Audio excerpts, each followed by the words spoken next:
کرتا ہے اور سر جھکا کر کے کہتا ہے حضور میرے لیے کوئی حکم ہو تو حکم فرمائے۔ دیکھو غوث کا شان دیکھو، یہ غوث اعظم کا بھیجا ہوا قاصد پہاڑ کی چٹیل میدان میں بیٹھا ہوا ہے جناتوں کے بستی میں، اور جناتوں کا قافلہ لگا ہوا ہے۔ اب جناتوں کا بادشاہ جب آتا ہے اللہ اکبر عریضہ پیش کرتا ہے، اے اللہ کے بندے مجھ سے اگر کوئی حاجت ہو ضرورت ہو تو مجھ سے بولو، میں تمہارے سوال کو پورا کروں گا۔ اب سید عبداللہ فرماتے ہیں کہ میرے سینے کے اوپر بہت بڑا داستان ہے، میں بہت بڑا فریاد لے کر کے آیا ہوں، بہت بڑا داستان لے کر کے آیا ہوں۔ کہا کون سی داستان ہے، جلد سے جلد بتاؤ۔ سید عبداللہ فرماتے ہیں کہ میری نوجوان 18 سالہ بیٹی تھی، وہ گھر کے آنگن سے جب چھت پر گئی تھی تو کسی نے ان کو اچک لیا، اٹھا لیا، پھر میری بچی دوبارہ گھر میں واپس نہیں آئی ہے۔ اللہ اکبر، لیکن جس نے مجھے بھیجا ہے ایڈریس پتہ بتا کر کے بھیجا ہے، اس نے مجھے یہاں بھیجا ہے، اس نے ایڈریس پتہ اور ٹائم بتا کر کے بھیجا ہے۔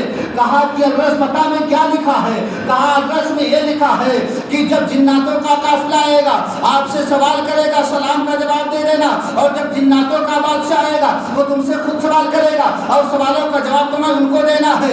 اللہ اکبر، سید عبداللہ فرماتے ہیں کہ اے جناتوں کا بادشاہ سن لے، اگر تو سننا چاہتا ہے تو سن، میں کون سی سزا لے کر کے آیا ہوں۔ ہماری 18 سالہ بیٹی جو ہے چھت سے غائب ہو گئی ہے، اور تمہارے قافلہ میں سے ایک جن نے ہمارے بیٹی کو اٹھا کر کے اپنے قید میں کر لیا ہے۔ اللہ اکبر، جناتوں کا بادشاہ کھڑا ہو جاتا ہے اور اپنے ہاتھ میں تلوار لے لیتا ہے۔ تلوار لینے کے بعد میں آنکھیں سرخ ہو جاتی ہے، چہرہ لال ہو جاتا ہے، اور کہتا ہے کہ ایک ایک کر کے بتاؤ کس کے اندر اتنی بڑی طاقت ہوئی کہ جو میرے غوث کے شہر میں جا کر کے اتنی بڑی غلطی کر کے آیا ہے، اس شہر سے بچی کو اٹھا کر کے لایا ہے اور اپنے قید میں رکھا ہے، جلد سے بتاؤ اس کا نام کیا ہے۔ ایک ایک کر کے پوچھ رہا ہے بادشاہ، تو جملہ دے رہا ہوں، ایک ایک کر کے بادشاہ پوچھ رہا ہے کہ تم نے لایا اٹھایا بچی کو؟ نہیں۔ تم نے اٹھایا؟ نہیں۔ تم نے اٹھایا؟ نہیں۔ تم نے اٹھایا؟ نہیں۔ تم نے اٹھایا؟ ہاں میں نے اٹھایا۔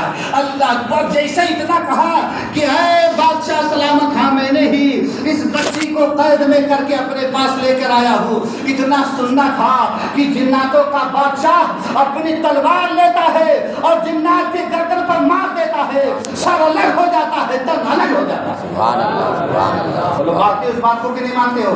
ذرا مطلب کر بولو سبحان اللہ۔ اپنے تلوار سے جنات کی گردن کو ایک ہی بار میں ختم کر دیتا ہے، اور کہا دوسرے جنات کو جلد سے بچی کو میرے پاس موجود کیا جائے۔